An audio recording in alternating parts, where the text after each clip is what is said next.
Yeah. Oof. Minutes would be Meg. I was afraid of that.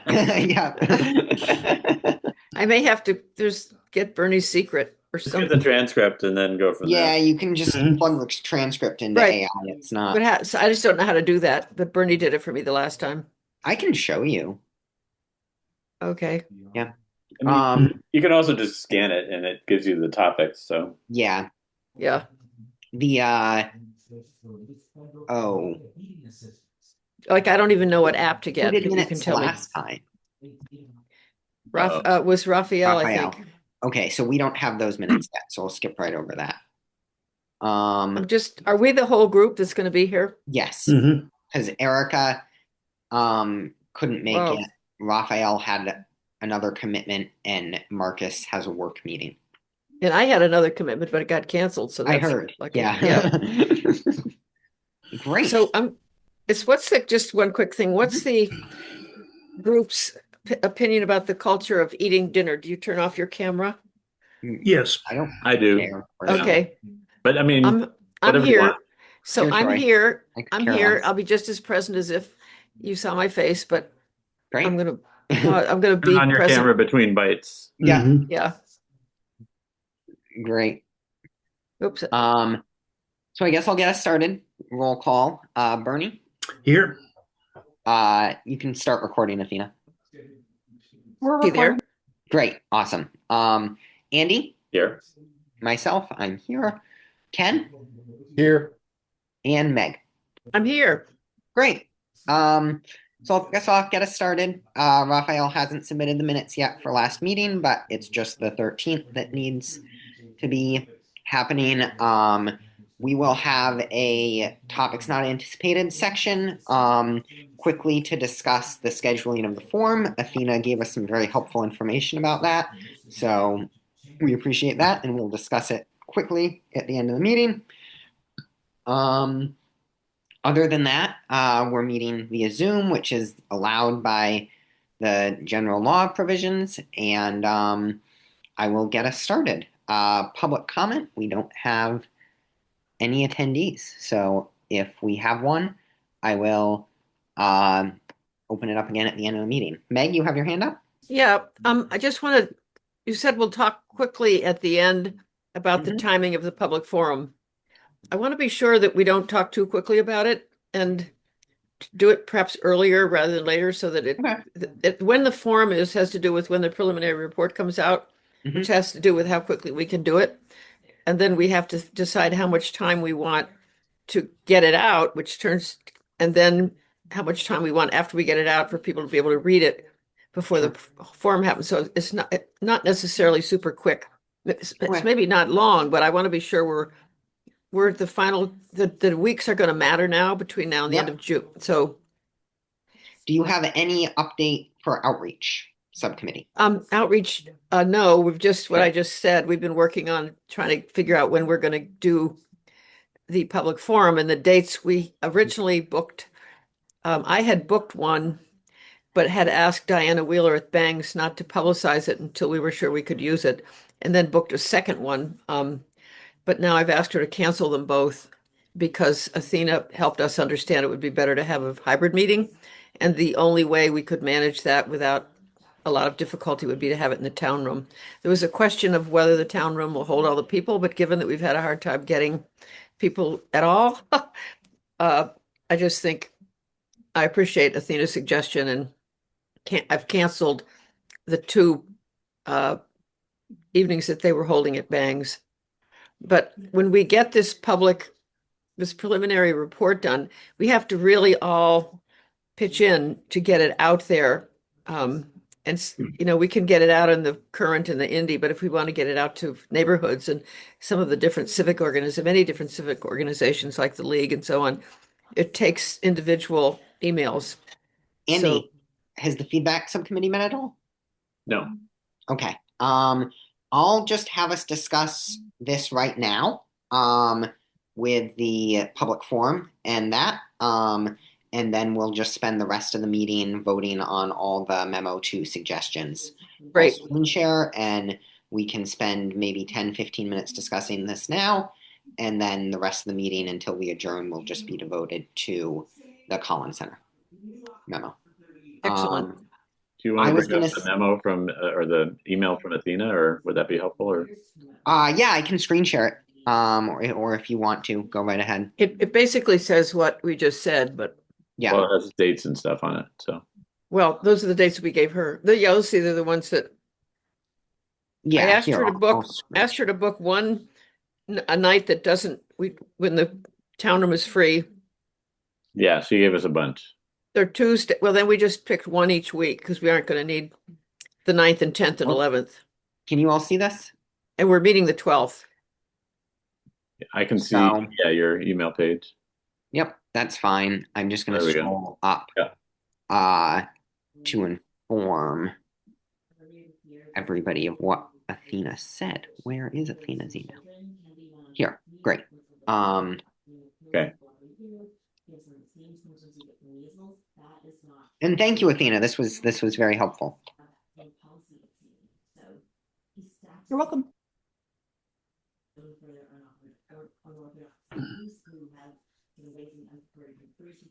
I think the whole committee is pretty unilateral on it makes sense to have it hybrid and in the town room. And 2 dates have been scheduled as of now. Which I hope. Yeah, we canceled the bangs. I canceled them today. Mhm. So which dates have been The scheduled? 9th and the 16th from 6 So to they're- 8 p.m. I picked the Tuesdays because it's not when it's when the room's free, and it doesn't conflict with with one of our meetings. Yep. So then we did get something from Erica that said she thought the 16th would be better. Mhm. Mm-hmm. That's all we have to decide on is whether to do it for the 9th or to do it for the 16th. I don't really mind either way. I plan to have the initial or the preliminary report to you all by December 1st, and I can make it a little bit sooner than that. Meg said Tuesday, the 26th. That also seems doable for me. Raphael is planning to have me a narrative on Monday, and I will have, and I already do have a cover sheet done and the preliminary report for Collins Center Memo 1 done. So I would just really need to do Collins Center Memo 2 and then add that to the preliminary spreadsheet, to the preliminary report cover page. I believe I sent that to Raphael and Andy, and it's in the packet if folks want to see what progress has been made. I included that in the packet for everybody, both the cover sheet and the other and the actual preliminary report. So either is fine with me. So Meg. So whether you get it finished on the 25th, which is next Tuesday, Mhm. or December 1st, which is, and Following. we don't meet again until the 4th Correct. to approve it. So if we approve it on the 4th, we certainly cannot have a public meeting 5 days later. We won't have gotten it out yet, right? So why don't we do it on the 16th? Yeah. Then let's do it on the 16th. That's even, yes, and that's still very, very short. I mean, we have to really whip it out there on that Friday, the 5th. Mhm. We'll just have to be working on the final report and preparing for the public forum. There'll be a little bit of overlap in those 2 Yeah. days. But other than that, that's fine. And we can do it on the 16th. I just don't see how, I'd love to do it on the 9th. I just don't see how it's Mhm. possible. Totally. Let's do it on the 16th. Okay, thank you. Thumbs up from everybody? Yes. Great. So Excellent. do we announce this? Oh, do we announce this? Yeah, share it far and wide and talk to the folks on the outreach committee, and I'm sure Athena will give that information as well. What time? And can we, 6 it's o'clock 7 to 9? or 7 to what? 9? Okay, perfect. I thought it was 7 to 9 with some All right, so preparation. 6, but maybe I'm 6 wrong. is just sort of unreasonable to expect a lot of people to come. 7 to 9 um, is fine. The other, we should let people know that we're expecting to have the preliminary report ready for review on December 6th. Is that accurate? On December, yes, if we vote it, theoretically, if we vote it, yes. Well, if we don't, what do we do? Yeah, that would be an Draft. issue. I mean, we have to, we have to do it. Athena's hand is up, so. Athena, go right ahead. Hi, thanks. Um, Once you send me an agenda, then I can post the meeting notice for the public forum. Great. And I can share out the Zoom info so that folks can put that on their calendars too. So I'll be there to run the Zoom part of the meeting. Awesome. I can even send you an agenda tonight or tomorrow if that works. That would be great. Earlier is Great. always better. You got it. Excellent. What is Uh, what is the agenda going to be? I mean, is Yeah. it basically just here's a presentation on the report, and then discussion with the public, right? exactly. Okay. That's why I figured I could just get it out tonight. It should be pretty straightforward. Yeah. Great. I have a hand up, but Meg? Yeah, go ahead. do we want to do some kind of press release, or are the outreach committee just write an email that says we're planning this, we're, blah, blah, blah. If the outreach committee wants to write an email, I think that's sufficient. That's good. Okay. Yep. Because I'm the only one of the outreach committee here, so No that's problem. helpful. Thank you. Volunteered. Burn. It's all you. I Yeah, go ahead. was making a joke. Oh, okay. I laughed. I thought it was funny. I didn't hear it. Sorry. So we have the memo from Collins about the budget, which we'll get to. Preliminary report, preliminary. Okay, great agenda. So we'll move on to the second memo from Collins with the right to postpone. I just wanted to, before we start this memo, to officially tie up all our odds and ends and let Andy, do you want to explain the email you sent about 1.7? Yeah.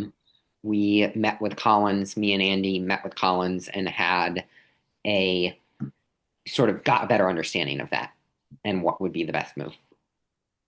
Yeah, so this is something that we went through the memo one last time, and we tabled this one discussion, which was on the majority vote issue, is item B in Article 2 on their memo 1. So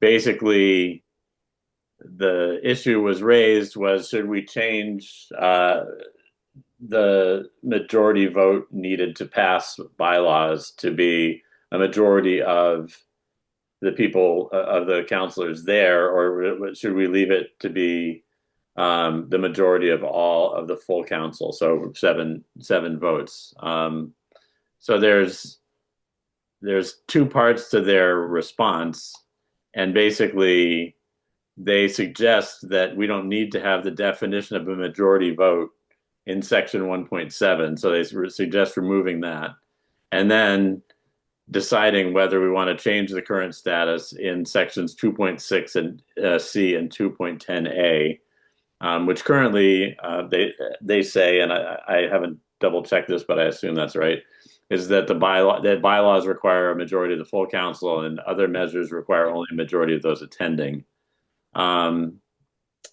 So I think what they're suggesting is that we vote on both whether we should remove the definition in section 1 in Article 1, and let whatever definition needs to be done happen in the council section 2, Article 2, and then within that decide whether we want to change anything in sections 2.6C and 2.10A, or leave it alone. And I'm wondering if Athena has any context for this. Athena, go ahead.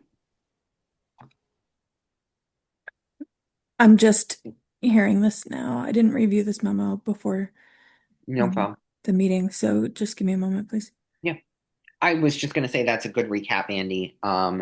Ken, did you have? Yeah, I kind of put my hand down, but I was just sorry to ask such a basic question, but Andy, what's a bylaw? Can you just briefly describe what a bylaw is so I understand the pecking order here? Bylaws are when the council makes a decision. It's something like changing the zoning, or it's basically passing a law. The council passes like a law. So it's like a law for the town. Got So rather than like, I don't know, state law, it's Or a as opposed to law. like a proclamation or a vote on approving people for a committee or whatever. It's Exactly. probably the most serious piece of legislative action that the It's council. like basically like I'm trying to think.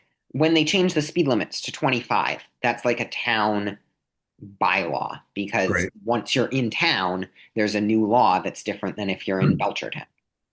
Okay. Thank you. I was giving it much less credence than that in my head. No Thank problem. you. Well, think of it as an ordinance. And in cities, it is referred to as an ordinance. Okay. Yeah, that's an easier term for me. Thank you for Right. clarifying that.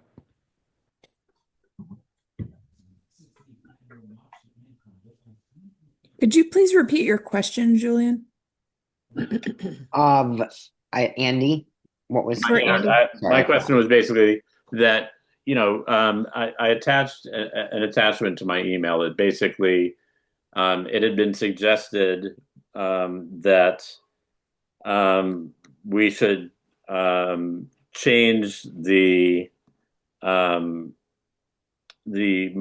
majority needed to pass any measure to a majority of those there as opposed to a majority of the full council. And so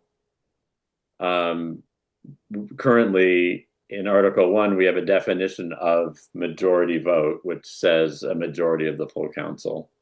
And then in Article 2, there are several places where it says, what kinds of votes need a majority of the full council and what kinds of votes need just a majority of those who are there.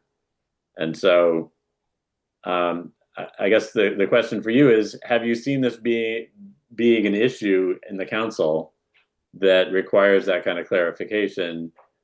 Or is it basically we should just follow the recommendation of the Collins Center that we don't need to have a specific definition for majority vote, but that in the Article 2 where it talks about the council voting, that if we want to change it to just a majority of those there, we can do that, or we can leave it alone.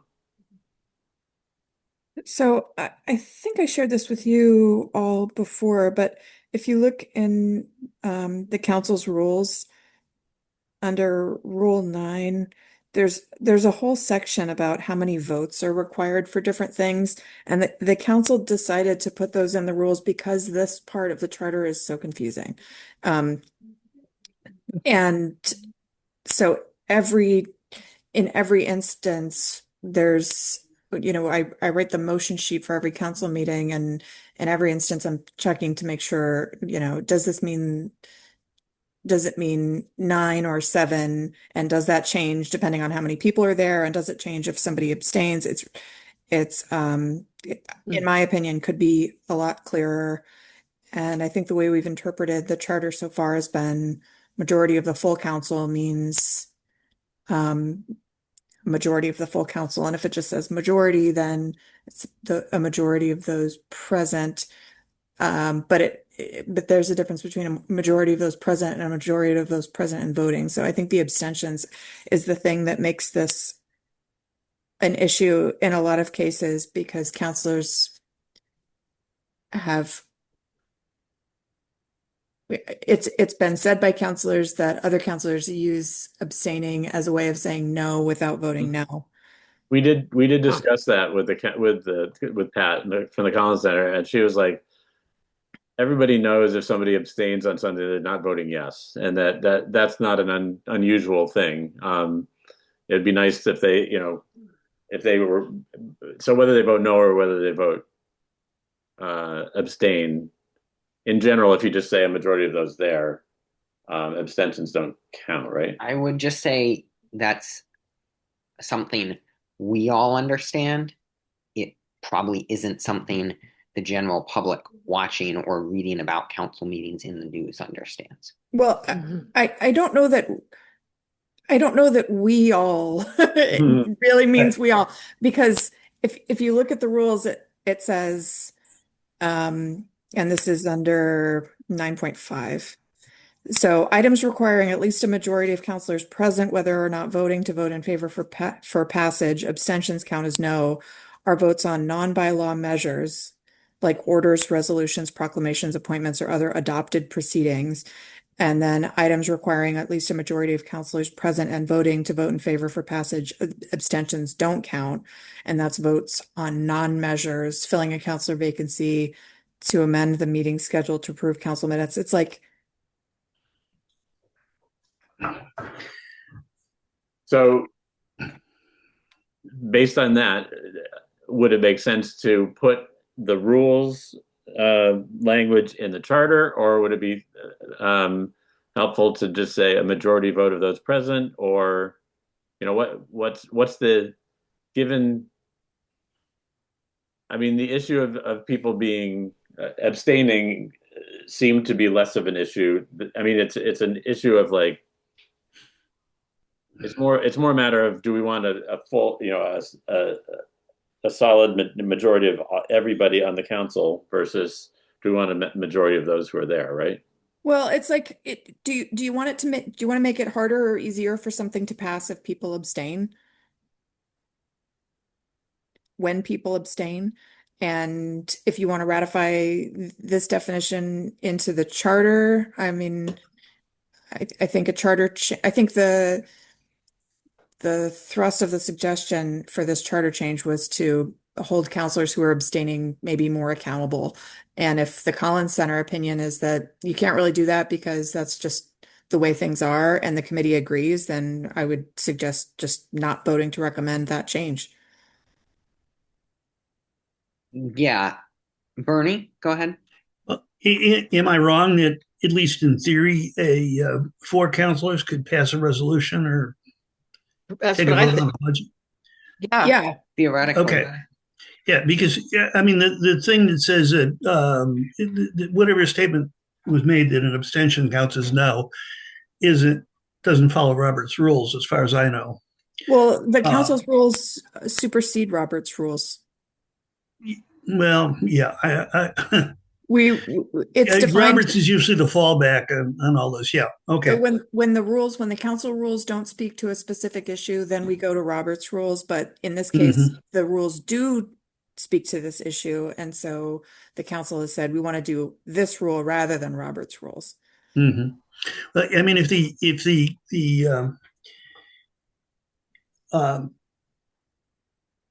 if everyone is comfortable with the notion that four people can make decisions other than bylaws, then let's leave it be.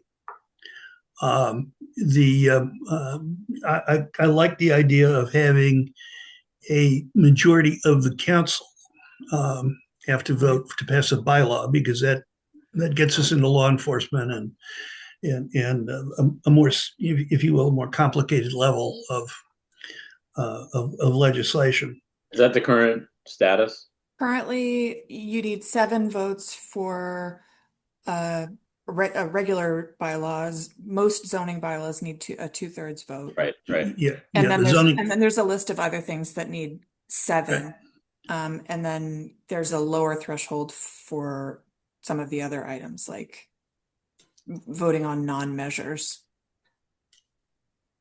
Meg? So those 7 so it's always 7, even if 3 people are absent from the meeting. So for Have another- general bylaw changes, you need 7 votes, regardless of how many people are attending the meeting. You need 7 yes votes. So I'm kind of with Bernie, or the implication of what you said, that you could have something passed with this is not a bylaw with only 4 votes. I guess that's how it is, because if you said the abstentions count as no's, then if you said Abstentions count as no's for orders, resolutions, proclamations, appointments, and other adopted proceedings. So if you had something that didn't require abstentions to be no's, you could have something passed by 4 people or 5, if there were only, but I guess if you said the abstentions, it has to be a majority of the people present, regardless of whether they abstained. That's basically saying an abstention is a no. So you'd be taking away the power of the abstention, I guess. It's not, I don't know. It's making some of the things that the way I read the rules is that the council decided that there are some things that the council is okay with a lower vote threshold. Mhm. Non-measures can pass Yeah. 3 or 4 councilors if a bunch of people decide to abstain, but a non-measure is maybe a vote to refer something Yeah. or to Got it. amend the meeting schedule or to approve Right. the minutes. Right, So, right. So it's okay. Let's just move on. We have so much to talk about.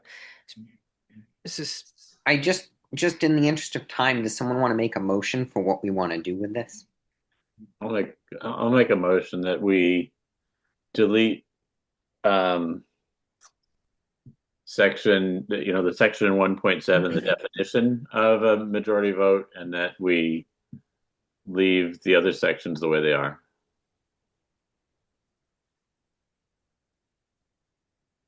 Meg, were you raising your hand a second? no, I just lowered it. Oh, okay. I'll Does that- second. Or I second. I'm happy to second. Or- Let's just vote on it. Myself, I'm an I. Meg, Aye. Andy, Aye. Bernie, Yes. and Ken. Aye. Great. That passes unanimously. Thank you for your clarification, Athena. It still confuses me somewhat, but I think I have a better idea. Yeah, Wait, and if can there I- are further, Yes. Andy, can I ask a question?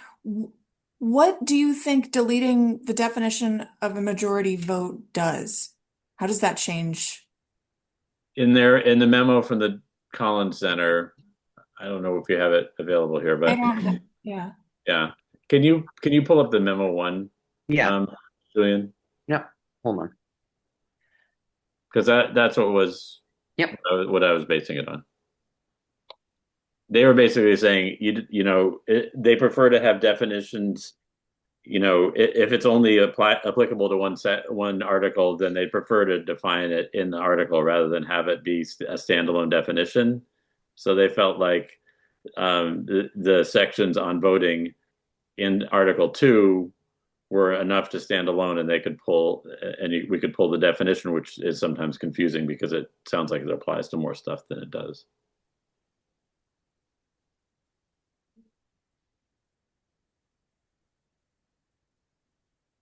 You all see that? Great. So Majority. I think if we go back to the 1.7, you go up to Yeah, that. scroll up a little bit. Yeah. Full council. Yeah, full council. So they basically said, in general, the project team recommends defining words in the sections where they're used when possible for clarity rather than the definition section. In this case, it would be appropriate to delete the definition in Article 1 and define it where it is referenced in Article 2. The definition of full council comes into play in the legislative sections regarding council votes. So the motion was to do what they're saying here for section 1.7, and then if you scroll down to majority vote. So it really doesn't change the way the votes are counted at all. It just changes where the definition is. Yes. Yep. So your recommendation is to delete it from 1.7 and put it somewhere else? So just delete it from, currently they're saying unless otherwise an affirmative vote by the majority of full council is necessary to adopt a bylaw, while an affirmative vote by a majority of members present is required to adopt other measures. So Is that the case? is that in line with the council rules currently? Well, an affirmative vote. No. Yeah, I was gonna say. Didn't sound right.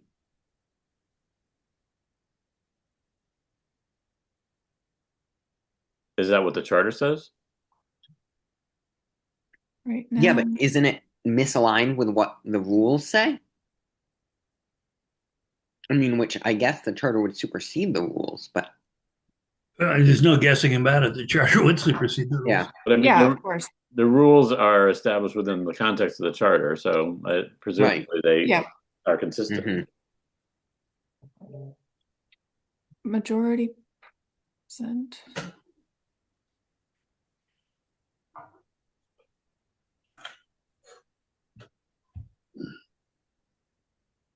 So I'm sorry, this is taking me a moment to No, wrap my it's head. okay. This is really good. Thank you, Athena. I don't understand it at all. Thank you, Athena. That's why you're here. Yeah. You're our Collins 2.0. So the suggestion is whether to change the language so that all affirmative votes require a majority present. So deleting that would require that all affirmative votes require a majority of members present. So that would just mean there has to be 6 members for a vote. Is that correct? 7. 7, sorry. No.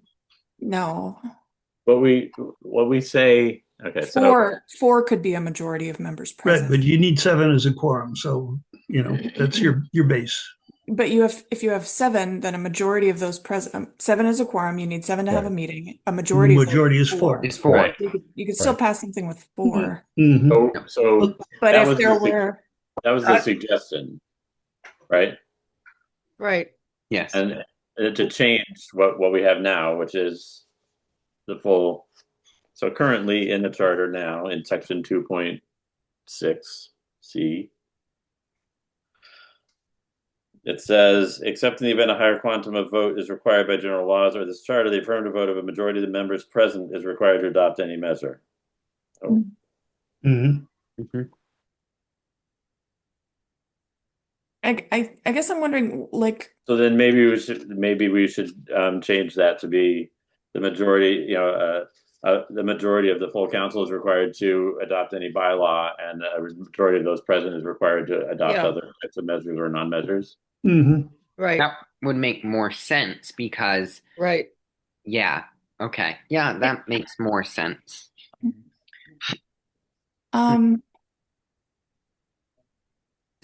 So you're saying that you want a majority, you want 7 to pass a bylaw and 7 to pass other measures? No, this is saying 7 to pass a bylaw, or the higher number if it is required, or a majority of those present to pass, things Other that measures. don't rise to the level of a bylaw. Things that don't rise to the level of bylaw. So measures. Wait, hang on. So non-bylaw measures like orders and resolutions and so on, that is already the way it is. Yeah. Bylaws require 7. Those non-bylaw measures, orders, resolutions, etc., that's a majority present. That's the way it is in the That's the way it is now. Yeah. the So what rule. are we Any change? point What are we it's changing? putting that in the charter if it's already in the bylaws, if it's already in the rules? It's in the rules right now. The bylaws says. Right now the charter says, except in the event a higher quantum of vote is required by general laws or this charter, the affirmative vote of a majority of the members present is required to adopt any measure. Majority present. So that if we leave it this way, even bylaws Could would be done with 4, with majority of people present. but not zoning bylaws because zoning is a higher threshold in that state law. And, Okay. and that's listed. So again, I don't have the council's rules in front of me. They're sitting on a portable hard drive in another room. But I would think that if we specified that to pass a bylaw, you need 7 votes. You need a majority of the council as a whole. Okay. And then anything else is a simple majority. And that sort of clarifies, it clears things up. Yeah. It's already like that. 2.10A requires the non-zoning bylaw changes. Yes. You need 7 votes. And then Yeah. 2.6C says majority present for non-bylaw measures. Okay. The way it is now. No, it Yeah, says I'm not- it says adoption of measures, which is a bylaw is a measure. Oh, Yeah. 2.10, 2.10 is what you say. 2.6 C says, oh, okay. Well, maybe it says is required by general laws or this charter, but it's inconsistent to have 2.6 say, you know, that you would have to get to 2.10 to figure out what a final passage of a bylaw would be. Or do you think it's okay the way it is? I'm The not way under- the way we've interpreted the charter right now, the way we've been operating since the council was established, is that bylaws require 7 votes, regardless of how many counselors are present. If only Yep. 7 counselors are present, you need all 7 to vote yes to pass a bylaw. And non-bylaw measures, you only need a majority present to pass. So if you only have 7 present, then 4 could pass a non-bylaw measure, like a resolution. And that's, I mean, I think that's okay. Just to reiterate, I think what you're saying, section 2.10 says to pass a bylaw, you need, 7 votes. Section 2.6C says the affirmative vote of a majority of the members present is required to adopt any measure. And a bylaw is a measure, right? Pardon? A bylaw is a measure. Right. But so in 2.6, a majority of members present is required to adopt a measure. But for measures that are bylaws, you need a majority of the council. And bylaws are specifically referenced in section 2.10. Correct. So I think we're okay with the existing language, unless we want to specify in 2.6C that the affirmative vote of a majority of the members present is required to adopt any measure, except that bylaws will require. So if we're okay with majority. the existing language, wouldn't that mean we would have to rescind the vote we took? No, because we said the existing language is okay. We're getting rid of the definition in 1.7, which is fine. So the existing language in 2.6 and 2.10 is fine. It's okay. It's just a little confusing because And we're just getting rid of the language in section 1.7. Okay. It doesn't make sense to me to delete a definition if you're not looking to change the way we count votes. Right. I mean, obviously it's up to the committee, but they basically just said that they prefer to have definitions happen in the article if possible, and the articles do define what the vote is required. So it's unnecessary to have a separate definition for majority vote in just this general definition section. But then we wouldn't the make a majority change vote is in for the 2.6. council in 2. But then we wouldn't make a change here. Okay. yeah, up to you if you think it's I think it's clear the way the Collins Center is suggesting it, that you define what you take the definitions that can vary by paragraph and plug in those definitions in the section of the bylaw it responds to. There's also a sort of a standard practice that as you write any legislation, you get more detailed as you go further and more restrictive as you go further into it. To my mind, it just makes it easier to get rid of a definition until you need it, and then you put it in the context where it works, so that you avoid any you avoid discussions like this. yeah.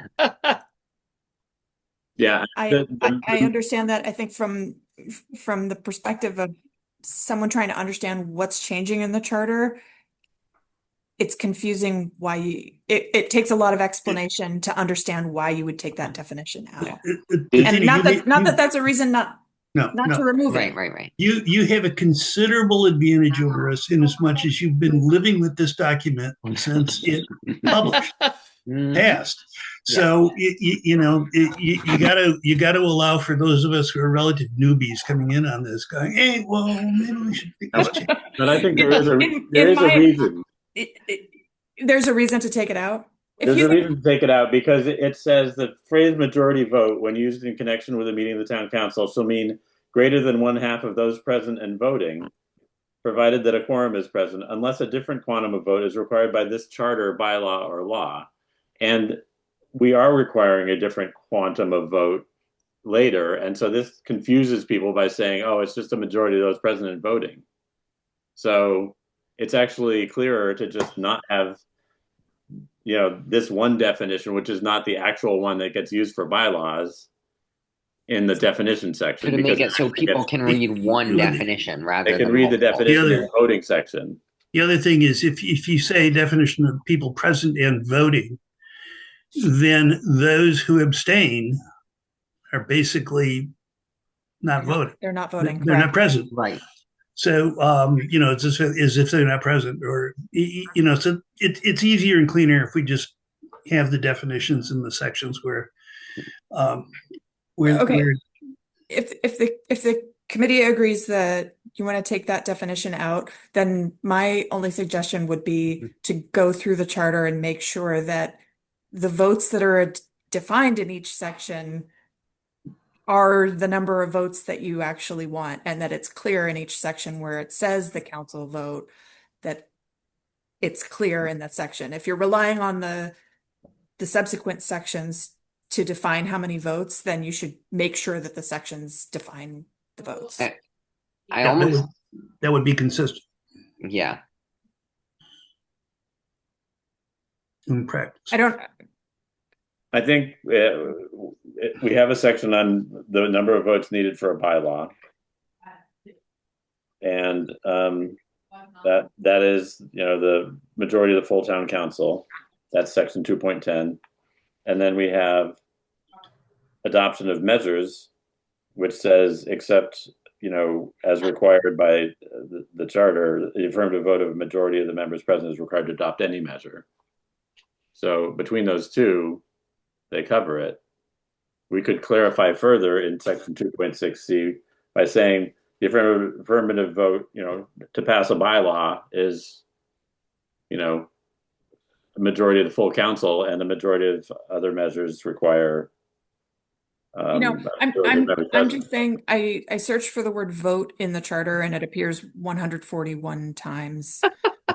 And I'm looking at some of them and it's like voter too. So, yeah, I'm just, my suggestion is just to go through and make sure that it's clear in the sections if you're taking out the definition. To make sure that the definitions in other sections are clear for. And I just, Yep. I'm 17 in and it looks like it is, but I would just double check. That makes sense to me, Andy. sure. Yeah. Okay. Others? Any other comments? Meg, Bernie, Nope. Ken? Okay. Okay, so I'm sorry, just No, one thank example you. that I found right now. Great. Number 21 of 141. 2.9 B, I think, assigned by this charter or other vote of the town council. It doesn't say how many votes. Right. So in sections like that, you want to. So we would want to specify. It says the section 2.6 says by any measure, unless specified elsewhere, is by a vote of those. 2.9. I'm just looking at 2.6C says the affirmative vote of adopting any measure is the affirmative vote of majority of the members present is required. But it's not a measure. It's duties performed by the clerk of the council, as may be assigned by this charter or other vote of the town council. It doesn't say that's not a measure, is it? If you're defining the clerk of the council's job. I'm not bringing this up because it just happened to be the one that No, came no, up. no, of course. Yeah, go right ahead. But in this instance, 2.9A, it doesn't say how many votes. The word measure shall mean any bylaw, order, resolution, or other vote or proceeding adopted or that the town council might adopt. So a measure is pretty much anything they're voting on. But we don't.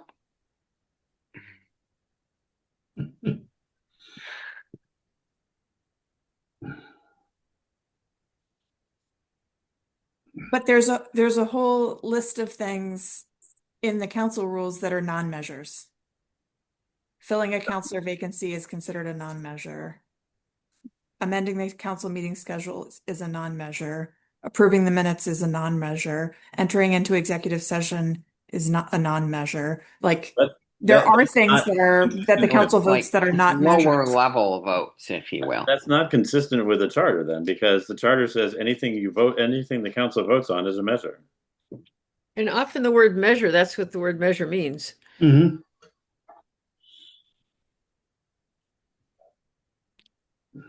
So if we have a definition that says anything the council votes on, unless we specify otherwise, will be passed by the affirmative vote of a majority of the members present. And then we have this other section that says bylaws require a majority of the full council. I think we're covered. I just don't know where the definition of a non-measure came up because it wasn't specified in the charter. But the non-measure comes up in the rules, is what Athena's saying, I think. Yeah. Mhm. But I mean, even the charter says even things that are non-measures are measures because they're things that the council is voting on.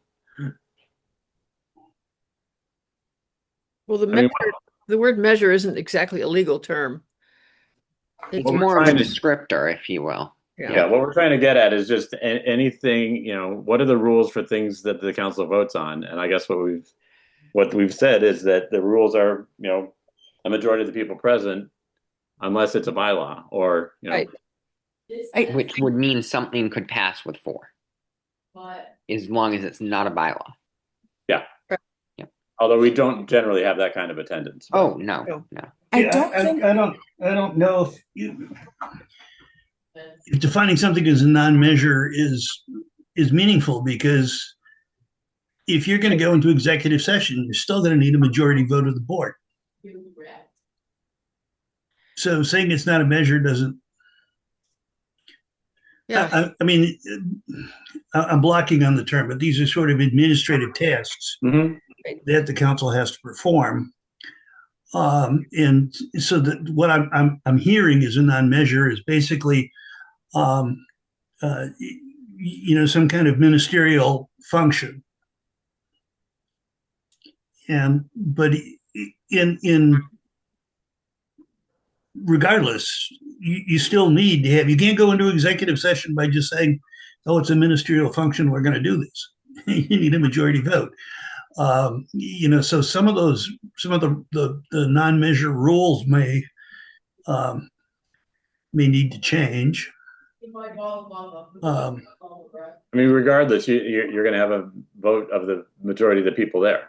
So Yeah, and in some of the some of these some ministerial tasks may not fall into the category of measure. When you sign an invoice, you don't necessarily have to sign an invoice at the meeting and everybody vote on it. Or if folks make a decision that they'd like the clerk of the council to do some X instead of Y and Z, those are sort of ministerial kinds of things, and those can be done informally, or they can be done on their own time frame.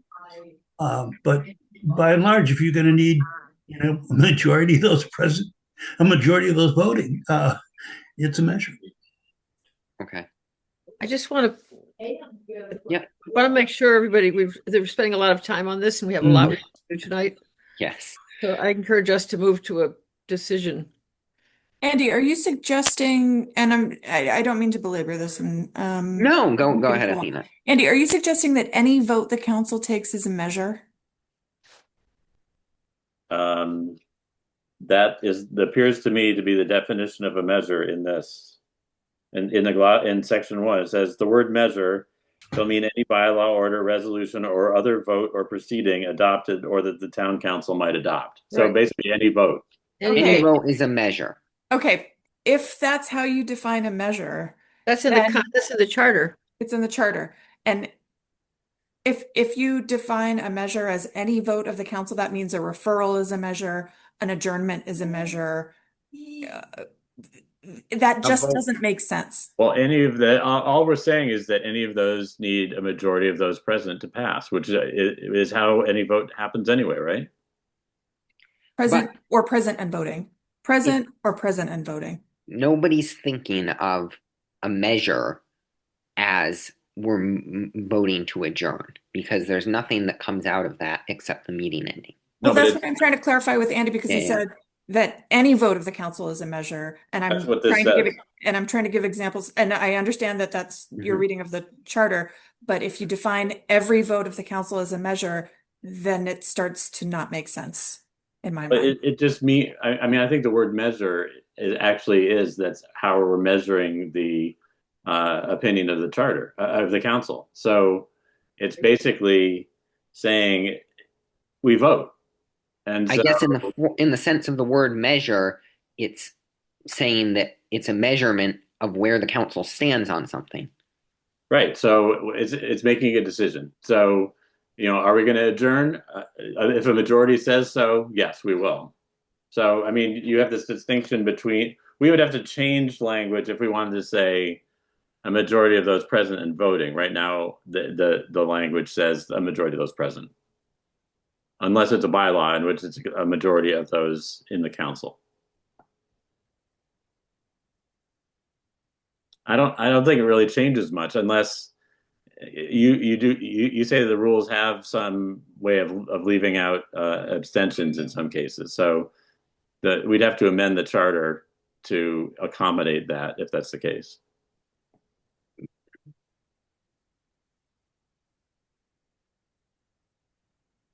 Tina, do you have a thought on this? I think this is a distinction that has come up many times in the past, how Yeah. we define a measure and what the quantum of vote is. Like I said, sometimes it gets a little murky how many votes are required. I think defining everything as a measure, like I said, doesn't make sense in some cases. And our reading of the charter in the past has left out some vote from the definition of measure because they're not, a referral isn't an adopted proceeding. So defining everything that the council might vote as a measure, it doesn't make sense in that way. I think clarifying some of these things would be useful. It's hard to do on the fly right now, but Mhm. I think if you're going to make changes about the definition of votes and measures that you really want to go through with a fine tooth comb and make sure that what you're doing is what you want to do and the way the votes are counted are the way you want to count the votes and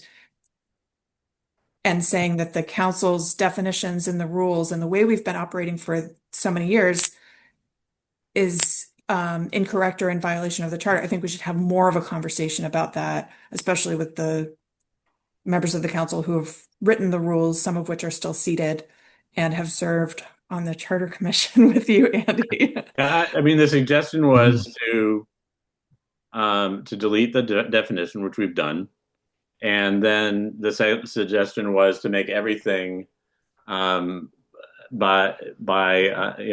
by an affirmative vote of the members present. And I mean, I don't know why we would do that. I think that having bylaws be something different, require a majority of the full council is important. And otherwise, if you're voting on anything of a lower level, I think a majority of the people there is fine. So I'm not quite sure what the issue is. Bernie's patiently raised his hand. Go ahead. Well, I was going to ask how many angels can dance on the head of a pin. Mhm. I think that the issue here is the term measure is very, very, very broad. So I think it might be helpful for the council at some point, if not in this process, to draw a distinction between those minor or, to draw a distinction between what is a measure that requires a vote and a non-measure or some kind of distinction that doesn't require a vote. But as long as you need a majority of the council to agree on anything, it's a measure. So people may want to parse it out later, or as a follow up to this process. But the term measure, and I was looking it up. Yeah, I just looked it up is too. it's used in city charters. It's it's exactly what we have in our charter, and it's everywhere, and it means everything. It's in the And definition of the word. the council rules can always be amended, I guess, if it's not clear. What if we move on from here? Table, right now we have deleted. We have a vote, so we've done something. We deleted the definition, and now we can ask. We can accept any input if this is still not specific enough or something. We can always take that on in the next wave. I would say that for the purposes of the preliminary report, we have removed the definition Mhm. and 1.7 and kept 2.6 and 2.10 the same. And in the final report, we can seek more input from Athena is going to be a good person to talk to more about this, possibly the town manager, other former members of the charter commission, etc. We can talk about it for another half hour. To get some idea. And this is sort of almost what that final report is for, to parse out the things that we don't completely understand. How does that feel? And feel free to add anything, Athena, because this is directly related to how you do your job in counting votes at 11 o'clock at night. So we want to make it easy. Go I ahead. wonder if we want to, Thanks. sorry, go ahead, go Athena. ahead. Sorry. If we Go want ahead. to create a list of things we want to bring up with some counselors that not the public forum probably wouldn't be interested in addressing, something like this. Or Sure. talk, or with Paul or with Lynn, or get some of the council members to weigh in on this. Sure. Okay, Athena? just one last thing and then I'll shut up. Don't I shut up. think the way you want the charter to operate ought to be crystal clear, right? Yeah. Mhm.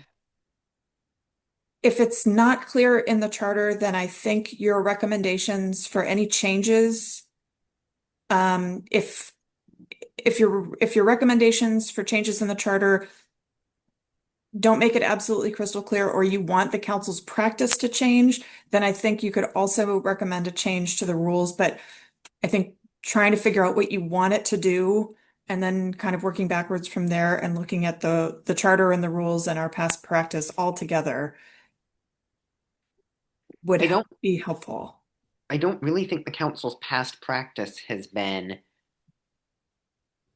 all that problematic.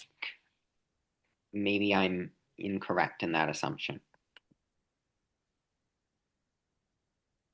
If you don't think it's problematic, then don't change it. Right, exactly. All right, I'm gonna be We're quiet. not changing it. We're just taking out a definition that is confusing. Yeah. And the definition then is in each of the, I mean, we should check each of the vote sections, but as far as the ones for the council, I don't see any conflict. Okay. Unless we need to change the definition of a measure, if that has become confusing, but that's a different thing.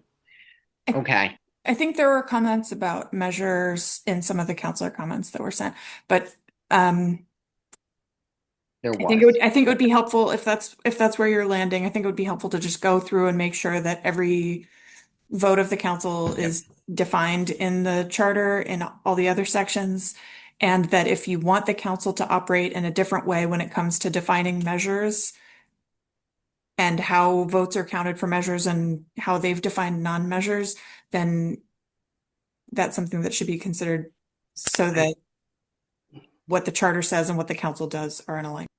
I'm going to step out on a limb here and say I think the committee is generally comfortable with how the council has interpreted this in the past. And what would be helpful, Andy, if you're interested, is going through and looking at where some of these definitions elsewhere in the charter might need to be changed. Sure. Okay. Is that a fair resolution, Spot, Athena? Yeah, totally up to you. Okay, great, excellent. Any other committee comments, questions on this before we call it settled and move on to memo 2? Nope. Great, excellent. Took longer than expected, but at least people understand a little bit better because I was as clueless as you can be about this. So now on to something that I'm not as clueless as you can be about, which is the right to postpone. This language has us discussing making it 2 members instead of 1 member, with the rest of the language kept the same. So it would basically have to be someone says, I would like to exercise the right to postpone, and another person has to say, I would as well. So why not have 3? I asked the same question of Collins, and Well, their because it answer seems it just can be was so arbitrary. And if you have, I don't know, I mean, it's if you have somebody who's trying to be uncooperative, and maybe there are 2 of those people, I don't know. I just think, right. what I would they do say sort of when you ask them? agree with you, Meg, because Collins basically didn't. They said, yeah, you could make it 3. It's just that most communities that have a council manager form of government have it as 2 or 1. Most have it as 1, but they didn't say there was anything against making it 3. I personally think 3 is a good idea, actually. I agree with you, Meg. I think 2 people is basically me, I want to postpone this, and oh, let me shoot a text over to so and so, my friend does as well. I think it would be better if we had 3, because now we're talking about more of a block of people on the council. I support 3. Do you want to make the motion for the language to be 3? Okay. Well, I was more asking if there was a reason not to, but The I'll make a answer is, motion I that don't we change that to 3. believe there is. And I could be talked out of it. I just, Andy? I mean, I think the purpose of this is to avoid one outlier sort of torpedoing a discussion, and that was the suggestion that came from the community. People said the general suggestion from the community was at least have 2 people do it. yeah. You know, I've been on committees where there's one person who's just obstructive, and the rest of the committee would probably not, second a motion. But if 2 people are actually confused about something, or if there's enough of a feeling of among 2 people, then that's more meaningful than one person who's just an outlier. So I'd rather go sort of incrementally rather than just suddenly decide that we should have 3, because then you're almost getting to A vote. a quarter of the council needs to agree, or else we're just going to plow ahead, which might be a good idea. I just don't know what the impact is. Yeah, I hear that. At the same time, you don't want too many people to be confused by something. I mean, I'm a big believer in, the group, trying to help the group to move along together and make decisions, and reduce the power of individuals to, especially because, people have different agendas and motives. I mean, I'm fine. 2 is way better than 1. I'd rather have 3, but I could go with 2. But I agree with you, Meg. I'd rather have 3 too. Does we someone could want to put make 3 in and see what they say. someone? Yeah. Do you want to make a Um, motion for 3 and see if you have the votes? All right, I would- move that we change that to 3. Or wait, I think second. is Ken speaking? Sorry, I don't- I was gonna make the motion, but I would be happy to second you, Meg. Go Okay. for it, Ken. I just couldn't, my screen only allows me to see 5 people for some reason when Meg's made the motion. Ken seconded. Okay. Let's Yes. vote on it. Thank you, Chair Any Hines. discussion? Bernie, Yes, go right ahead. We can discuss. Bernie, do you have a thought on this? Well, what comes to mind is Arlo Guthrie's observation that if one person does something, it's an accident. If 2 people do it, it's a coincidence. But if 3 people do it, it's a movement. So I don't have an issue with one person holding up a discussion for one meeting, as long as it's it involves a non-emergency subject. People want to increase it to 2, that's okay, but we're not looking for a movement here. So my preference would be 1, maybe 2. if we're going to make a change. Okay. Andy, any other comment? Yeah, I mean, the reason we put in that anybody could do it was because we figured that, it was important to make sure that people understand what they're voting on, and, that, if somebody really is confused, that they should have that ability. But I think this recognizes that that individuals can abuse that. So is 2 enough of a safeguard, or is 3? I don't know. I don't have, sorry, I'm done. No, that's fine. Call the Okay, vote. I call the vote if that's. yeah, I was going to call the vote as well. Thank you, Meg. So myself, the motion is to have 3 and have the language say if 3 members. I'm an I. Ken, Aye. Andy. Abstain. Abstain. I'll come back to you. Meg, Aye. Bernie, No, Andy. Abstain. Okay, great. Okay, that passes. Great. We will move on to we have 3 members missing here. so- correct. So we don't have a majority of aye People. votes. But Um, is this a measure? No, no, no, Touche, no. Bernie. We need a touche. Yeah. No. They okay, chose not to come to the meeting or couldn't come. they missed it. They missed it. Didn't Erica give her votes to you? Erica said she would. She has not given her votes to me. Okay. Yeah. She wasn't able to vote on this because this was a And change. even if so, because abstentions Yeah. aren't counting, the vote's still the same. That's fine. Let's move on. Okay.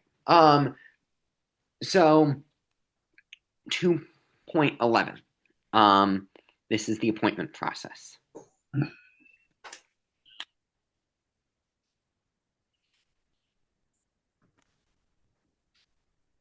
We could have an all-nighter if we go. Yeah, we could. We Mhm. really, really could. Which I do not want to do. I gave that up in college. I had one all-nighter and I said, never doing that again. I think it's shall we say different purposes. Okay. So their suggestion is, I guess, their one specific suggestion is, well, they say the project team takes no position on this matter of having ad hoc committees to the full town council be voted by the council rather than appointed by the president of the council. The project team takes no position on this matter other than to suggest the committee consider the impact on the full town council's agenda and whether any specific concerns have arisen under this section. They suggest that you could have language that says the president shall appoint members of all standing committees of the town council and oversee all committees of the town council, whether standing or ad hoc. It doesn't really say anything about who appoints those who are ad hoc, though. Yeah, I would say, this is just my advice, is we should have it voted by the entire body. It's more democratic. I don't see anything that wrong with it. However, I don't have a strong opinion either way, because currently, as it is, what effectively happens is people volunteer for what they want to do, and they usually get that. Yeah, the standing committees, this would keep it the same way. If there are other committees, ad hoc committees, then the full council would vote on who gets to go to those committees rather than the president appointing. I would support the full council voting. I'll make a motion to have it be the full council voting. Do I have a second?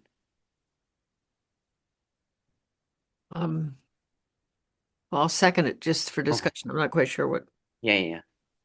It basically is saying whether the president shall appoint all of the committees that are ad hoc, or if the full council should vote. So in the paragraph above, I don't know, the first paragraph after all the bullets on page 2, It says, so if you scroll down a little bit. Oh, sorry. I thought you were meaning above. Yeah. Above. So this one right here, very suggested, clarifying who appoints, I don't know what the building committee is, but various. That's like, I believe, like the DPW building committee or whatnot, or Oh, the okay. elementary school building committee. The charter outlines a general appointing authority for committees and multi-member bodies. Where the charter is silent, the charter project team suggests these details are more appropriate subjects for ordinances or council rules to maximize the ability to make changes in response to evolving laws and best practices. One specific suggestion in these sections requests the charter transfer authority to appoint ad hoc committees to the full town council instead of the president. And if we want to do that, this is the language that would allow that. So all they're giving us is language that would affect ad hoc committees of the council, I guess. So Mhm. it's a little late to suggest this, but as I said at the beginning of the meeting, we all have given our own ideas, but it's too bad there isn't some kind of executive committee of the council. A council as large as 13 of like 3 people that would make these decisions, because I think it could be, I think it would be good to have more people participating in the appointment of the committees. Mhm. I can't, the 13 people, I can't quite see how that would work. So I wish there were an executive committee of 3 or something that would be, but it's such a new idea and we haven't discussed it, but I think it's people don't like it that the president can appoint all the members of the committees. That's come up a lot. Yeah, I agree. I think an executive committee would be ideal. I think realistically, we should make a decision of which we want to do here. So in other words, it's the president or the whole council. Yeah, I mean, I guess I'd vote for the whole council, but I think it's unwieldy. yeah, it is. And I unwieldy, think, would agree. but I think not to put something in, is almost as if we didn't hear a large number of people who are unhappy with this. You know, a lot of this came up a lot. Ken? In my application to be a part of this committee, I said that I loved bureaucracy because I Wow. have an MPA, which is a master's degree in bureaucracy. Okay. So don't get this, don't take this as anti-bureaucracy. I believe I do there are lines in the sand for me, and for some, and I can't explain it and I won't waste anybody's time, but this is a line in the sand. That is too unwieldy to have a whole group decide that stuff. The president is the president for a reason, because they can handle these things. So I'm just saying I'm not going to be consistent about this. I'm not in love with the president's role, but I'm just saying that this has got to be a president role so they can move on and get to the committee work. Mhm. It's just there's some people who've really, really wanted to be on a committee and never get appointed. But And there's never a reason why. And they get appointed. They get appointed by the manager. We're talking about This the is the ones that are appointed by the council, and that's basically the standing committees or any ad hoc committees or any members of any councilors who get appointed to like a joint capital planning committee or something like that. Mhm. So most of those appointments, most of those concerns we heard was that I applied and the manager didn't tell me anything about why I didn't get on. Yeah, but that's for this other committees. Yeah. That's a whole other thing. I think Meg's talking about like town councilors who have wanted to be on a committee. Yeah. Am I Councilors, understanding I mean, that? people have said, Am I never wrong? get, she'll never appoint me to that committee. I have heard that from 1 or 2 people as Yeah. well. Bernie has his hand up. Yeah. Bernie, go but ahead. I have Sorry. one too. Yeah, I'm going to, being another one of those people with an M and some P's. I'm agreeing with Ken. I think it's just too cumbersome to have all these committees appointed by or affirmed by the council or appointed by the council. And the same thing with ad hoc committees. I mean, ad hoc committees are designed to come and go. People can certainly speak with whomever is president and influence their decision making that way. It's unfortunate that some people feel that they've never been appointed to a committee because, in part, that's life. Some of us never get appointed to what we want to be appointed to. but and I think we should just leave this be um, and move on. Athena? I just wanted to point out that I also have an MPA. No, just kidding. I mean, that's um, uh, just for transparency's sake, Meg, the practice of the council so far, the council president so far, has been to poll councilors which committees they'd like appointments to, and that's published before the meeting where when appointments are made. So if any counselor has a grievance with the president, it's pretty public who wants to be on which committee and which which appointments get made. Another point, there's a lot of discussion about the role of the president and so on. And I'd just like to point out that the council can vote to reorganize at any time. Mhm. And it hasn't happened yet, but at any time, a counselor could ask the president to place an item on the agenda that says council reorganization and elect a new president. Okay, that's helpful, Athena. I'm hearing what you're saying, what Ken's saying, what Bernie's saying. I see how it would be very cumbersome to have an entire council making these decisions. I do see that concern. So I'll take a motion from anyone of what they'd like to do here, and we can vote on it.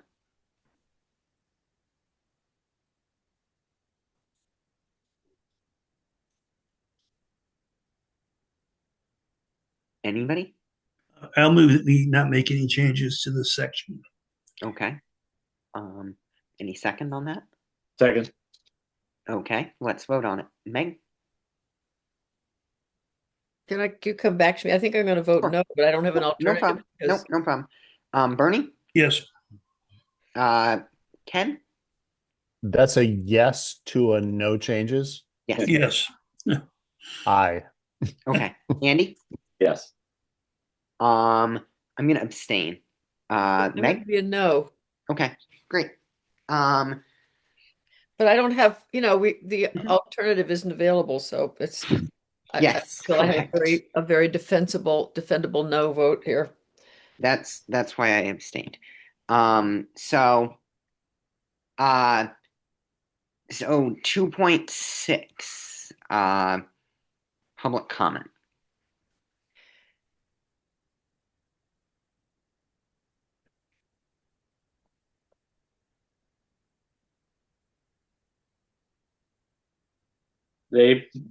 Sorry.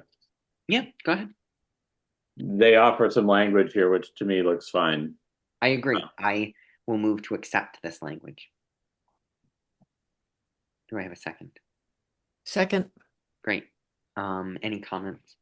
It should be pointed out that public comment at the start of the meeting is not a requirement under the open meeting law. It's something that Amherst chose to add on. And I don't think it's unusual to invite people to offer opinions. And when the council or any other body is having a substantive discussion about a particular item, I think that's a much more valuable use Right. of time than having a period of time set aside at the start of the meeting where you can basically say anything you choose. Right.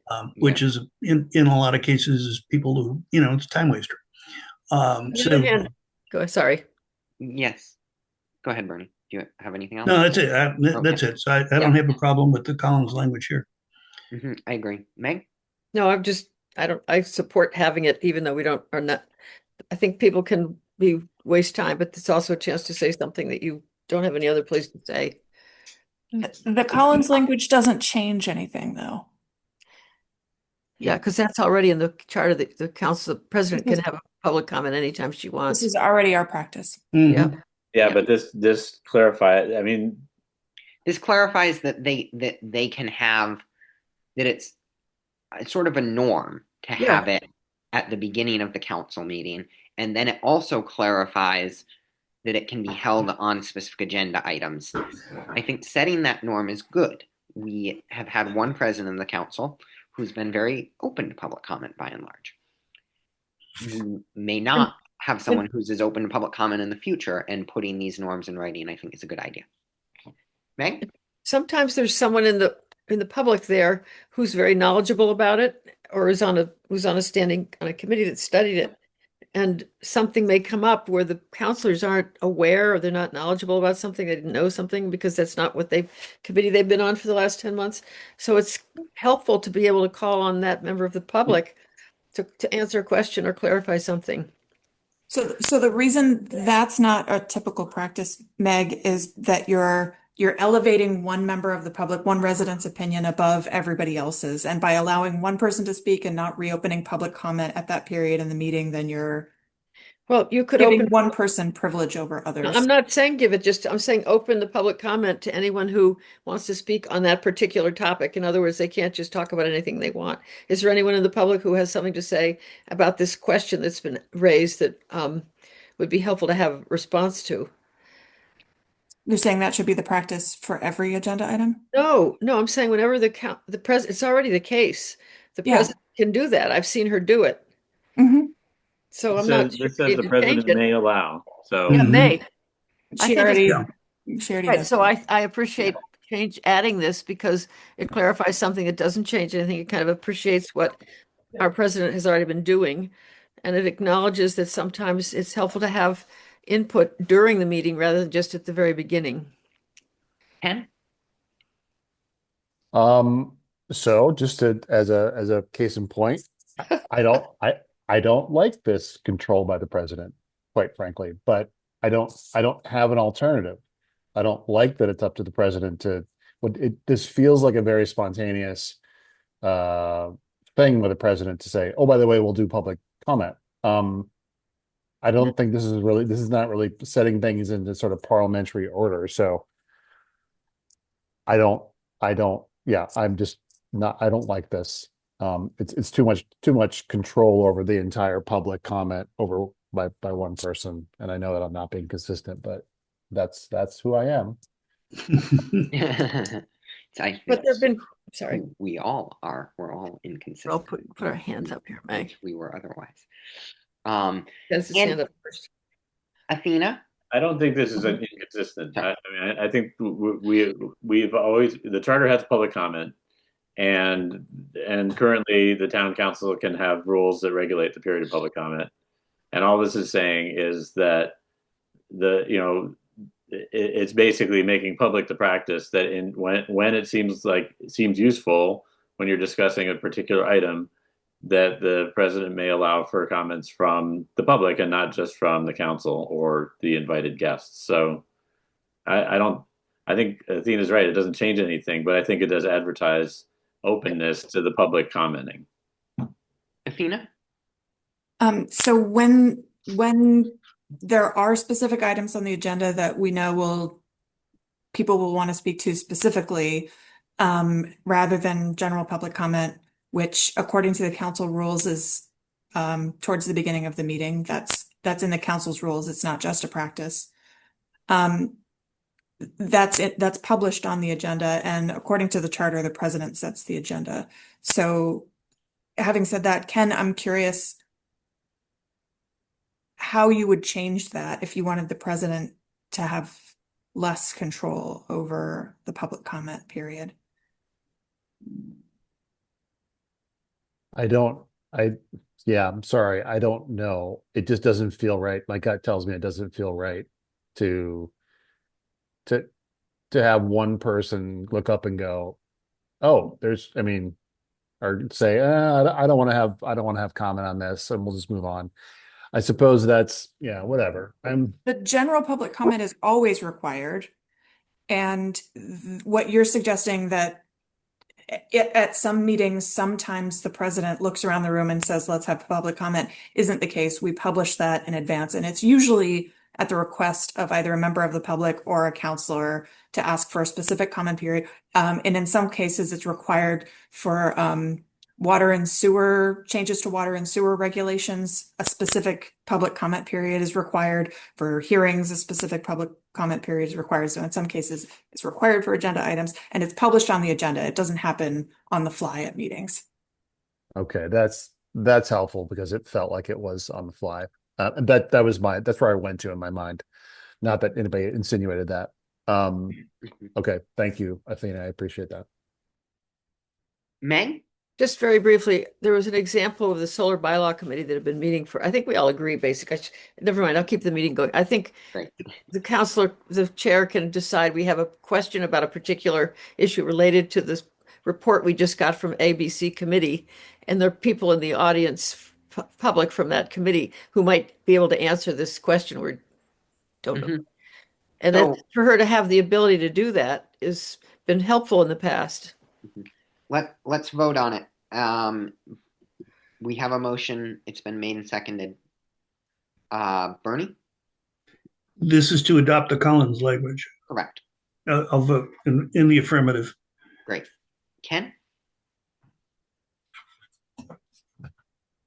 Sorry. Yes. Okay.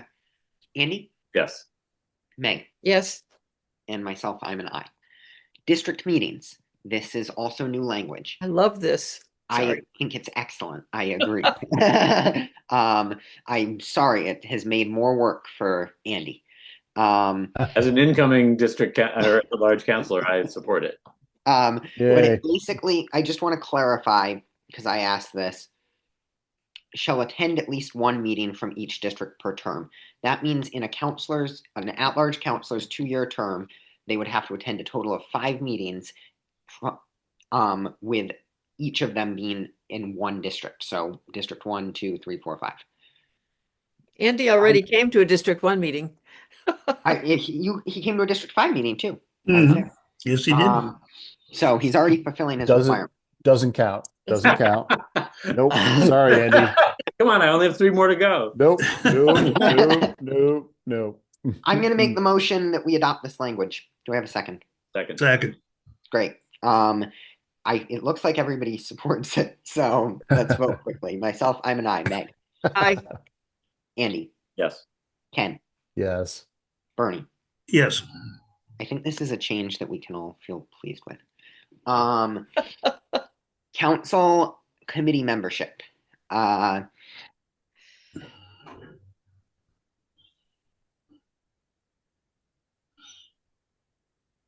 This addresses resident members of the finance committee.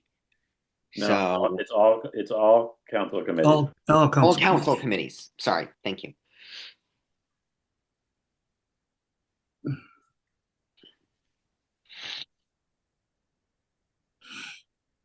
So the basic stuff. Sorry, I mean, Yeah, go ahead, Andy. Yeah.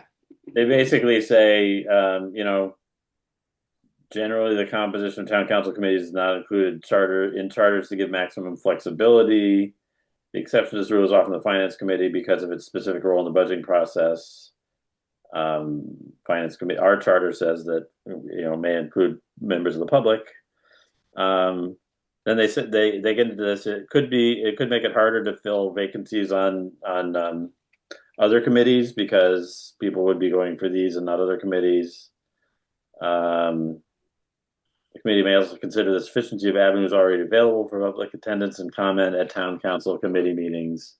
But if we want to do it, here's language which basically says council shall determine its own standing or ad hoc committees, which may include members of the public who shall. So it doesn't just say the finance committee, but it's all standing or ad hoc committees, and it's may, and it's still the voice but no vote.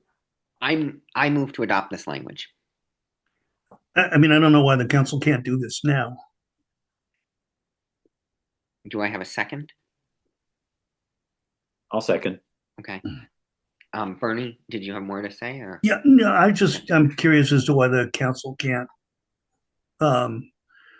ask other people, non-council members to attend. Athena, you have a thought on that? Tina? The issue in the past with non-council members on council committees has been the appointment process because the charter distinguishes the non-voting members of the finance committee. The council appoints those members versus all other members of council committees are appointed by the president. And so the council didn't want to make a change and have non-voting members of other committees be appointed by the president. They wanted them appointed by the council. But I'm wondering if there's an error in this Collins Center language. It shouldn't say in the finance committee's deliberations. It should Mhm. say The in, The committee's committees, deliberations. yeah, Yeah, okay. yeah, So that I sort of would- jumps out. I'll take that as a friendly amendment to just say in said committee's deliberations. Other comments before we vote on this? No? Okay. Myself, I'm an I. Andy, Yes. Ken, Yes. Meg, Yes. Bernie. Yes. Great. Oh, whoops. Finance Committee.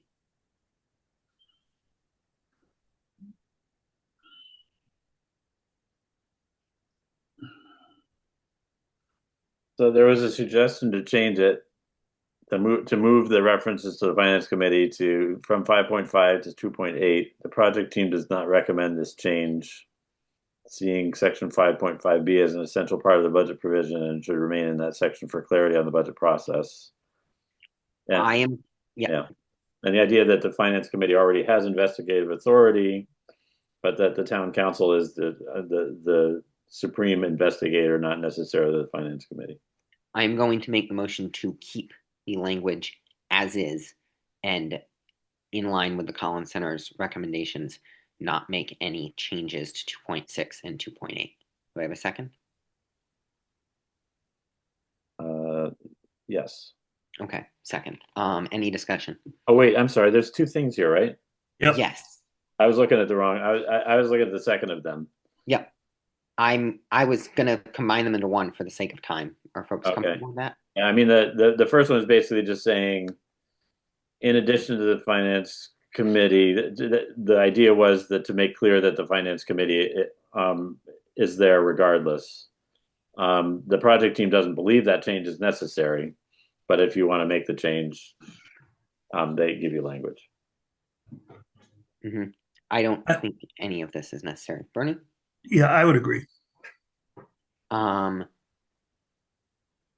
Okay. Any So the other motion comments? is to say no to both of these things. Yes.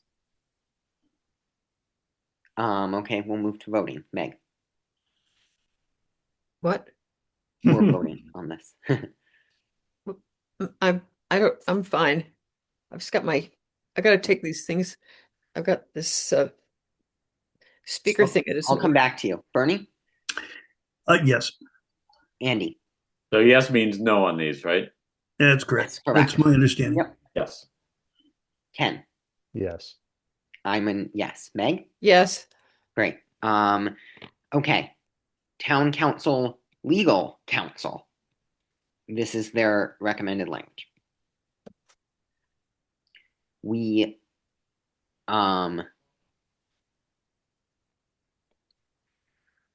yep.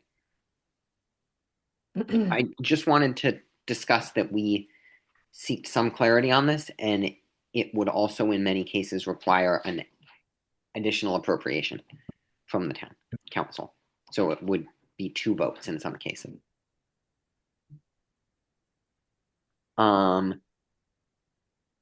I make the motion that we approve the Collins Center's language here, and move forward with it. Comments? I think I think the notion of hiring, as Linda Johnson said, I've quoted him before. Any town that can't afford one lawyer can certainly support 2. It doesn't to hire 2 attorneys to work on. First off, if the council feels it needs consulting services from anyone, and request that and have and ask the manager to make funds available. So they already have that authority. I'm not sure why, other than the paranoid style of some Amherst politics, you would want to have 2 lawyers involved, and especially when the other lawyer involved can't defend the town. The whole point behind having a town attorney is the town attorney serves everyone in the community, all the elected officials in the community, everyone, every employee in the community, and represents the town, defends the town in court. So I think this is completely unnecessary, and would object to this. Okay, other comments? I have a question, which I should know, but does the council already have, subject to appropriation, does the council already have the ability to hire additional consultants? They can hire consultants, but not attorneys, is my understanding. Well, what else is an attorney if not a consultant? Yeah. The council itself wouldn't hire a consultant. Oh. The council might request or might advise the town manager to seek consultation or something. But in the past, this language, subject to appropriation, has meant that the council recommends or requests that the town manager request an appropriation approval from the council in order to do something that the council wants done. It's this very circuitous process. And in my recollection, I can't think of a time that the council has wanted to hire a consultant itself. The consultant would be hired by the town manager. Isn't this also saying that it's a request to the town manager? Because it's saying the town council shall make a reasonable request for legal services, and that it should not be denied by the town, unreasonably denied. Unreasonably denied. Oh. So, The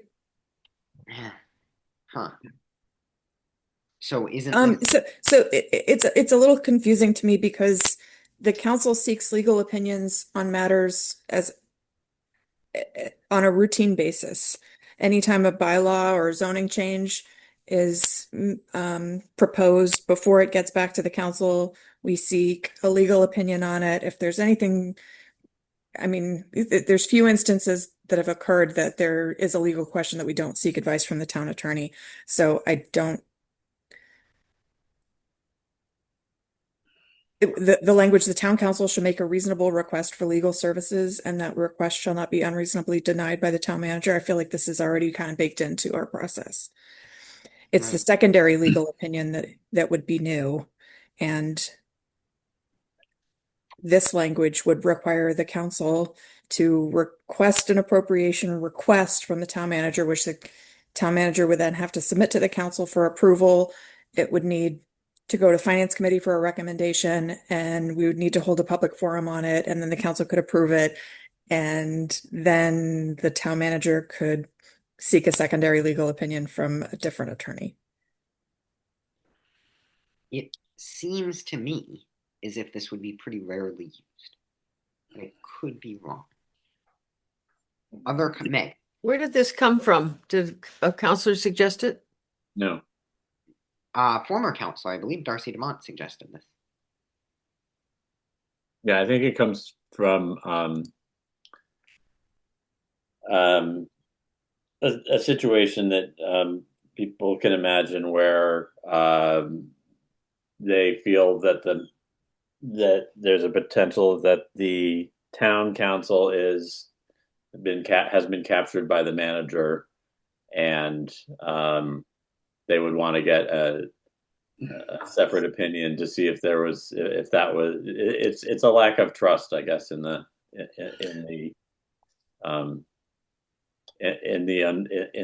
ability of the council hired by the town to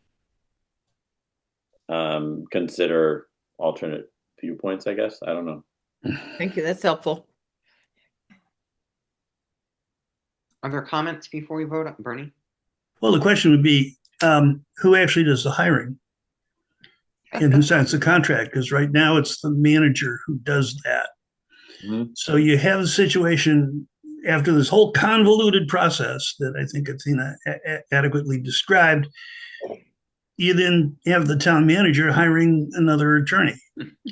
And because attorneys, you don't have to advertise for legal services, and you don't have to do competitive procurement. I mean, the manager can then go out and pick somebody, anybody. So this, to me, is useless, and a waste of our time. And if the council really needs to have a legal opinion, they have it now. They have we happen to be represented by a law firm that coincidentally represents 2/3 of the towns in Massachusetts, and Coincidentally. coincidentally has two. Yeah, and they got that way because they're good at what they do. Yeah. And the other thing is, having worked with a number with KP Law and Blattman Bobrowski and a bunch of other law firms, I trust that the folks involved in the law will, because they have a license and a reputation, are not going to shade things. They'll shoot it straight, and that's been my experience dealing with attorneys in public sectors for 30 plus years. Andy? Just noting that this is adopted from the recently ratified Somerville Charter, so it's not completely, off the wall. It's basically saying you have the opportunity to seek an advisory secondary opinion, and then it goes to make clear that, only one lawyer can represent the town in litigation or whatever. I would imagine, I think Julian's right, I wouldn't think this would get used very often, but it's there if a majority of the council felt it was necessary, which I would think would be rare. In my mind, it's a check and a balance, not to be used often, but to be there if it's needed as an additional check on, not because we don't trust anyone. I think I personally have a lot of faith that the town manager and the KP Law is doing what is legally best for the town. I'm not a lawyer. I don't know anything about the law. So I trust what they have to say, but I think that having a check and a balance here isn't a bad thing necessarily, and that only in a situation where it's absolutely necessary would we go through with it, because the town would have to do 6 or 7 things to be able to make it happen, and it would cost money. So it would, in my mind, it would really be needed if it is used. I guess we've discussed I call the this. question. I call the Yes, question. we have a motion on the floor. The motion is to approve this. I'm going to start the voting with Meg. Yes. I'm a yes. Ken? Yes. Andy? I'm a yes. I think the council should consider whether they want this. Okay, and Bernie? No. Okay. We will move on to executive branch. Resident Advisory Committee. Meg, you're on this, so you might be able to give us some guidance. But I don't see it up there yet. Oh, is it? Can everybody else see it? Am I scrolled down enough? I just see Article 4. Article 3 right above Oh, there it is. Article 3 Okay. right here, What's I've the new highlighted it. language? Yep. Okay. Yeah, they don't. What they basically say is they can't provide a legal opinion on this issue, and would encourage the committee to seek an opinion. She basically said, talk to the Office of the Attorney General, because it's arguably subject to open meeting law, but you could also argue that it's, because it's in the charter, it sounds like it might be a little less than just the desire of the manager to have some folks help him make a decision. It's required, so maybe that's more of an open meeting thing. But they basically said check with the Office of the Attorney General, which we can't do individually, but we could request that the council or the manager check and follow whatever their guidance is. Mm-hmm. Which is what I would say is the best thing to do in this situation. So I wasn't even aware this wasn't a public meet. We have public comment at the beginning of it. It's treated as a public meeting in Amherst, I believe. Yeah, I don't know. What's the question? Is it subject to open meeting law? Well, I don't know, but we act as if it is. We have notice way ahead. The agenda is published 48 hours, I mean, way more than that. We have uh, public comment. So are I we don't know what. suggesting that this is, I mean, Well, we act guess as if it is. We've never had any. Jim Pistrang is the chair, and he always says, "Okay, public comment." Well, I see we don't have any public once again. I mean, we've never had anybody attend these meetings. They only happen about once a year. Mhm. I guess this I mean- question came up in one of the memos that we got. Yeah, right, For the right. I counselor know. to say, clarify whether it's subject to open meeting law or not. And yeah, So it could. I don't have an opinion. I mean, I always assumed it was, with actually, no Well, interest I- whatsoever. We only I- meet about once a year. I don't know Unless- why the Attorney General's office has a hotline, if you will. Mhm. They have an attorney of the day who can take questions from anyone. Yep. So if a member of the committee wants to call the AG's office and say, this is the way it is, we will get a letter back. We may not get a letter back timely, but we will get an opinion from the Attorney General. And if it's already functioning as if it were a public body and subject to the open meeting law, then let it be. I didn't know it wasn't. I mean, we're meeting actually tomorrow. It's unusual. We usually have only one meeting a year, or at most two, but Paul was very interested in the minutes of our last meeting when we talked about ways of our experience of being in. Most of our participation is in the interviews with the candidates for committees, only one of us at a time.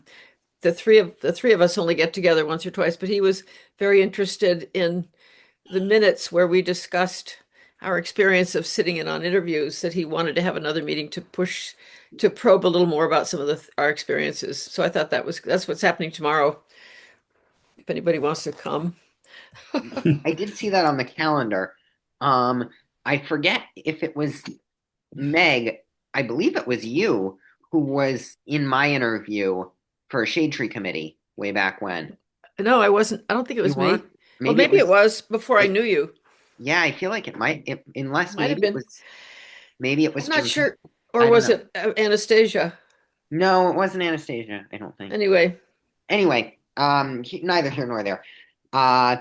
What is our recommendation here? Do we want to consult the Attorney General or do we want to leave it be? Dina, is this an issue that you've heard anything about? No. I would say we always leave go it be. ahead. Yeah, Yeah, I leave it. was I'm fine with me. I don't want to weigh in. If somebody wants to do something and spend money on that we don't need to spend. Yeah, I'm gonna say we can just leave it be. Okay. Is everybody good with that? Mhm. Ken? Yeah. Great. Okay, so I'm just looking at the time here. Good. We have Article 4, Article 5, Article 6, Article 7, Article 8, and Article 9 to do. My question to the committee is, would we like to wrap up Article 4 and be done and meet in December and be pushing off stuff, so to speak? Or would we rather stay until probably 9 o'clock at night, Oh, longer, and finish this document? I think we need to finish. I Mhm. might need to stand. I might start standing up, but that's okay. That's fine. Ken? I actually have another 2-hour meeting starting at 8. Oh. It wasn't. If I'm if I sorry. leave, does that destroy the quorum? Yes, it does. Okay. Yeah, I absolutely have to leave at Okay. 8. I just did. Then that's what will happen. Can we Bless you, schedule another Ken. meeting? Bless you, Sure. Ken. Yes, thank you. Feel sorry for me. Just feel sorry for me. I can't believe you have a 2-hour meeting. Seriously, I do. it's I do. awful. Yeah. horrible. It is completely awful. Totally. It's awful. It's okay. But I think if we can all be more not we weren't mindful when we get into a discussion I mean, we're really up against the clock. Our next meeting is December 4th, right? Yes, and we will And we're not have a planning to- preliminary report at that meeting because we will not have stuff to put in a preliminary report. Can we So we schedule won't- are another we- meeting? But yeah, when do we have another meeting? Because the thing is, I have a note here to talk with the outreach committee about sending out tomorrow a press release that says we'll have this available on December 5th and the forum is on the 16th. How is My suggestion would be that we have a preliminary report that says we still need to consider these sections. And that will be in our final report. We can also discuss those sections with the public if they so choose. Ken? But Ken, I'm sorry. Sorry. You have your hand hold up. on. Oh, I'm sorry. I should Oh, lower it. no I'm problem. sorry. That's nothing. I was just gonna add, and Meg, and then I'll call on Meg, and then I'll call on Andy. I think the best thing to do here is to schedule another meeting and decide what to do with the rest of these. Since we have a hard stop at 8 and it's 7:55, we're not even going to make it through Article 4. So, realistically, my thought is no one wants to meet on Thanksgiving. I'm personally busy on the Friday after Thanksgiving and the Tuesday before Thanksgiving. Is there time in the afternoon or evening on the 24th or 26th that would work for everybody? Can we still post something for the 24th? Yep. Just barely. If I do it tonight. Well, let's go around. The 24th is Monday. Did you say Tuesday, the 25th? Not I'm for Monday. It's too late booked. for Monday. It's too late? Tuesday. You said Tuesday, I thought, the 24th, 25th. 25th. So it's too late for Monday. Too late for Yep. Monday. Oh, okay. sorry. So You the said the 25th, I can make it on the 25th. Not that 25th. I don't like it, but I can make it. I 25th will. at 6 o'clock. Oh God, another lunch, another dinner in front of the. What about the I can wait? The I can 26th is a Wednesday, not a The Tuesday. 25th, 25. I'm not available on the 25th. Oh. The 26th? Yes. Yeah, I Oh, can do I'm that. available. I can As do long as it's after 12 in the Okay. afternoon. 5 o'clock or 6 o'clock on the 25th. Who can do it or will show up? I will show up. The On the 26th. 25th? The 25th 26th. is Twenty- 26th. Thank you. 26th. Yep, you got it. Okay. Andy? Terrible. I don't know. I'm Okay. gonna be heading to Maine. I don't know exactly what the connection will be like, but I'll try. Gotcha. I am thinking we would theoretically have Marcus, Raphael, and Erica. What if we did Monday the 1st or Tuesday the 2nd? It's fine by me. I can do. That just pushes back when the report will actually get out to you all. No, but we said the 5th is when we're going to make it public. We're going to have a meeting the 4th too, right? Yes, it's just a matter of if we have a meeting on the 1st and then on the 2nd or 3rd, I do the report. It's a matter of you all having a few days to review it versus a few hours to review it. I cannot come on the 2nd, but I could come on the 1st, but that's a council meeting probably, and Athena can't come. Is there a council meeting on the 1st? There's always one there's one Okay. every week Hmm. until the end of the universe. Oh, thank you, Meg. Mhm. And that's Well, why let's- it's really good. It's really good we didn't send them our report that they'd have to be dealing with on top of everything else. A counselor actually said that to me. Thank God we didn't have to deal with your report. Well, let's try- I was Let's try for the 26th. Is it possible to do that earlier in the afternoon? That would be great. 5 o'clock. Anytime afternoon. I'm not available until 4. How about 4? 4 o'clock. We don't know if Erica works. Yeah, I know. That's why I was suggesting 5 or 6. And so does Raphael. How about 5? 5 is fine. 5 o'clock. Erica, I mean, Julian, are you going to let them know? Yes, I will probably tomorrow. I will add in what we voted on for Articles 2 and 3 into the preliminary report. I will send Athena a agenda to post for the public forum, and I will send Athena an agenda to post for the 26th at 5 p.m. And I will send out I'm an suggesting you email. send an email to them personally. Yes, I'll to send an Erica email to the Raphael. whole committee with that time. Yes. And do we agree that we're flexible to start at 6 if Erica or Ruff? I mean, we should get their Yes. input, right? Yes, that's Yeah. fine. Is that amicable, Athena? Great. I don't know if it's amicable, but Meg, do you have another comment? nope. Sorry, I didn't put. Okay, I think I moved to adjourn. I- What was that? I second. Ken, we wish you good luck. Thank you. Sorry. Thank you. Aye. Great. Aye. Aye. Aye. Perfect. We are adjourned. Have a nice night. Good You night. too. Thank you, everybody. Bye bye.